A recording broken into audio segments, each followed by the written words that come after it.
Type 094 হল চীনের নৌবাহিনীর গর্ব। পারমাণবিক শক্তিতে চলা এই ডুবোজাহাজ জ্বালানির চিন্তা ছাড়াই মাসের পর মাস পানির নিচে লুকিয়ে থাকতে পারে। সবচেয়ে বড় কথা, এটি থেকে দূর পাল্লার ব্যালিস্টিক মিসাইল ছোড়া সম্ভব, যা যে কোনো শত্রু নৌবহর বা এমনকি মূল ভূখণ্ডকেও মুহূর্তের মধ্যে ধ্বংসস্তূপে পরিণত করতে পারে। যদি এমন কোনো সাবমেরিন সত্যি ইরানের জলসীমায় টহল দেয়, তবে পারস্য উপসাগরে আমেরিকার নৌবহরকে তাদের প্রতিটি পদক্ষেপ নতুন করে ভাবতে হবে।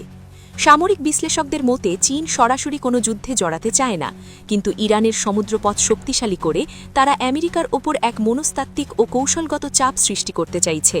এটি দক্ষিণ চীন সাগরের বাইরে বেইজিংয়ের সামরিক প্রভাব বিস্তারের এক নীরব কিন্তু স্পষ্ট বার্তাও। অন্যদিকে রাশিয়ার ভূমিকাও এখন আর গোপন কোনো বিষয় নয়। কিছুদিন আগেই আন্তর্জাতিক পর্যবেক্ষকদের নজরে এসেছে এক চাঞ্চল্যকর দৃশ্য। রাশিয়ান বিশাল কার্গো হেলিকপ্টার ব্যবহার করে ইরানে পাঠানো হচ্ছে বিপুল পরিমাণ সামরিক সরঞ্জাম।